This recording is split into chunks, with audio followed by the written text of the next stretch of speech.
Okay, so before the video starts, I just want to say that a little disclaimer. I started working on this video at the beginning of the season.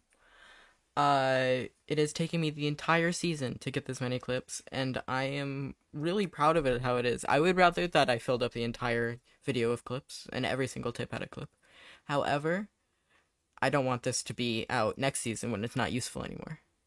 So, I am posting it now, and I really hope you enjoy. Let's move on to the actual Hello intro. Everyone, welcome to the next D&D Virus video. Today I will be telling you 25 tips to improve at the game in the new Fortnite season. The last tip is a more general tip, and I think that it will really help everyone get much better at the game. So you should definitely watch the end so that you can see that tip. Anyway, let's get into it. Okay, so at each of the new POIs, there are low cards, which are guards that are really bad aim, and have about 150 health and drop a medkit, bandages, or minis. They will also drop ammo, and based on the weapon that they're fighting you with, will drop that weapon. That includes the really broken twin mag AR, which is so amazing. So if you see a bot which is holding it, probably kill it. If you don't have a shotgun yet, kill the ones with shotgun, and you'll get the weapon. To get into the new vaults, you need to kill the bosses that defend them. Unfortunately, they're at the bottom of the new POIs, so getting there can be quite a hassle, especially since there's lots of low cards and players that might be in your way. However, getting out can be really easy because each one has a pre-built way to get out, such as the Porta Potty at Relentless Retreat. Also, each new POI also has a rift outside for getting to zone, which is extremely helpful because they're all pretty much edge map. So if you don't want to play in Storm as much, that's a really easy getaway from the POI. However, there are only vaults in the new POIs. There are also ones in Slappy Shores, Mega City, and Rubble Ruins, but they do not have any mythics. They also all have the same boss, the dealer.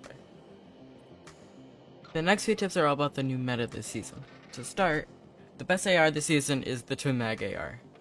It absolutely annihilates enemies and can reload extremely fast, even if they don't die in one round. If you can get it, the Foundation's MK7 is better, but the Twin Mag AR is way easier to get since there's only one MK7 in the entire, game. So, if you get the Twin Mag, use it. For SMGs, the best SMG is the Combat SMG, because it does way more damage than the Scoped Burst SMG, the new SMG that was just added.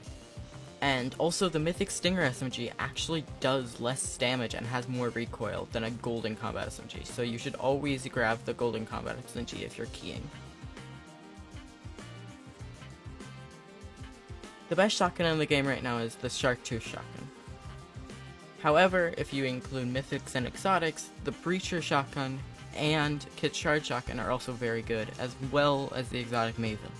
All of these are pretty equal, and my goodness, as Kit Shard shotgun can one-shot, the Exotic Maven shoots really quickly and gives you the pepper effect, and the Breacher Exotic shotgun can one-shot due to a bug with the first shotgun augment, and also breaks walls instantly, so it's really good in build fights.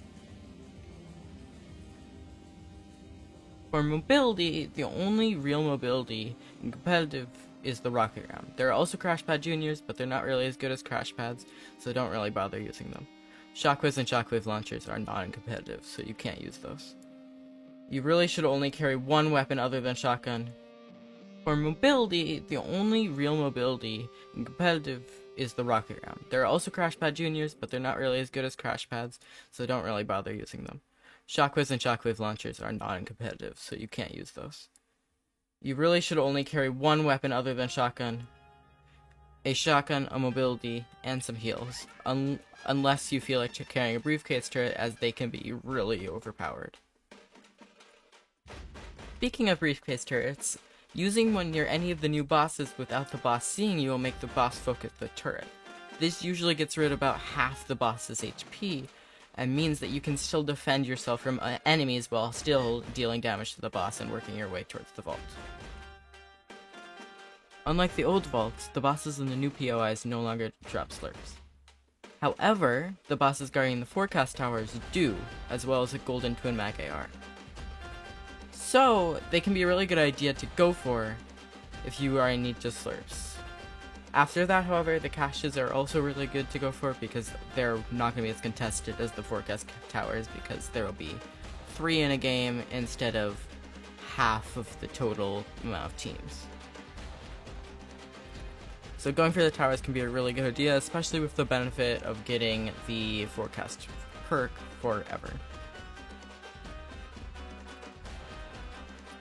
The new rocket rams destroy almost every structure instantly, including slurp trucks, builds, briefcase turrets, the cameras in the new POIs, the laser traps in the new POIs, and basically everything you can think of.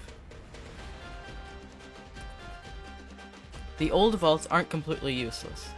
They are now permanently open and have one chest and a few barrels in them. The old vaults in the jungle area of the map also are open permanently, and they no longer have rifts. They also have less rarity chests and less of them. Because of the rarity check augment, green weapons can actually be better than blue weapons even though they do less damage. If you are really good at peaks, high rarity weapons can be worse as well just because of the siphon. You also can get the siphon even if you get the final part of the kill with the green weapon, making carrying a green combat SMG or a twin mag AR and also a high rarity shotgun a good idea. This also works on NPCs, including the low card NPCs that guard the new POIs. Even though we have mobility again this season in the form of the rocket ram, make sure to use natural mobility as well. There are wind tunnels, rifts, bounce flowers / mushrooms, and launch pads all across the map, which you can use while you're waiting for the 25-second cooldown on the rocket ram. When rocket ramming horizontally across semi-flat ground, you can actually do a quote-unquote bunny hop if you press space as you're sliding to a stop. If you spam space, you can also do this to a second time. This can be really nice for rotations because you won't get sprayed by the new AR while rotating as much as you are going across the ground and not flying through the air. In the new Fortnite meta, there are many things that can chop you down. This includes rocket rams, or the remote explosives, or just an enemy's pickaxe, or their edits. That means that box fighting can save you 1, a lot of mats, 2, allow you to practice peaks, and 3, save you from taking fall damage later on. Walls in the new POIs with cracks in them can be broken into with the rocket ram or C4, allowing you to access the room with the vault easier, or getting away from the vault in certain cases. In the new Eclipse POIs, all bosses drop mythic weapons. However, none of them are that good, being a DMR at Sanguine Suites, a Havoc Suppressed AR at Relentless Retreat, and the Scope Burst SMG, which is worth carrying if you don't have a better spray weapon and is dropped by Thorn at the Eclipse Estate. In ranked pubs, always watch out for snipers. When fighting, try to block all angles around you, and make sure to check bushes that when you're rotating so that you don't get snuck up on. This is me sniping some people in gold to platinum ranked, and them not even really knowing where I am until the last minute. I'm not really that good, so I never hit a headshot, but still. When landing at the new Eclipse POIs, it's a good idea to get to the boss as quickly as possible. On the way to the boss, there's often chests and low card NPCs so you can get really good loot. You won't have a lot of mats, but you'll get the mythic really quickly, which will really assist in you clearing out the POI and then getting out with a really OP weapon. If someone beats you to landing in the vaults, you can try to push them while they're in the vault and sneaking up on them and cornering them basically in the vault. Rotating in endgame with a rocket ram, you can box up and then place a cone in your box so that you phase into it. It becomes golden. Then start the rocket ram charge up and move into the cone. You'll now be protected while charging the ram. If a box is broken and there's only a cone floor inside, that means that there's probably somebody doing this strategy, so you can beam them to get a free heirloom. When you throw the new Shield Breaker EMP's grenades at vending machines, they will spit out 50, 100, or 150 gold at random for each grenade. Just be careful about throwing them too quickly because it takes a few seconds for the vending machine to be able to work again.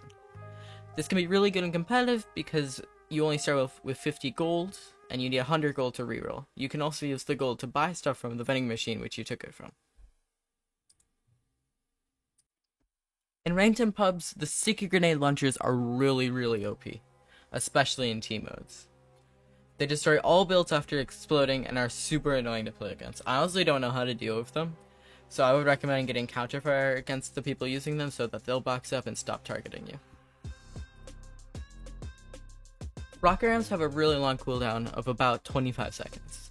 So in endgame, you need to time the Rocket Rams really well so that you can use them for each rotation.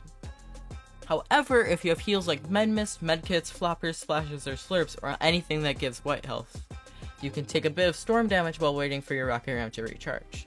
This also means that you're less likely to be shot by people who haven't rotated yet because you'll be in storm and most people will have rotated already. Final tip, the one that will really help you get a lot better at the game, I think. When playing ranked pubs, or you're just like playing a tournament for fun, or just to get practice, you can use the Mix Up Mondays for this. Try to keep your confidence up. I think this is like a major thing. If you have high confidence, you'll play really well. Try not to let multiple deaths in a row affect your gameplay, and try to learn from those deaths. Like VOD review, look at how you died. Don't look at it negatively, look at it positively. Go for caches, towers, vaults, and the loot island flag to practice playing against other players. I'm often scared to go for those things, and I think that if I try to do that more, I will get way better in tournaments. And that's it. Thank you so much for watching. I'm sorry that I haven't really uploaded in a while. My school has just recently started, and I haven't had a lot of time to edit videos, and this video itself is a much bigger project than I'm used to. The next long video should be the Soul Victory Cash Cup from last Sunday. I'm recording this before the Sunday, so let's hope I call. And other than that, I will see you next time.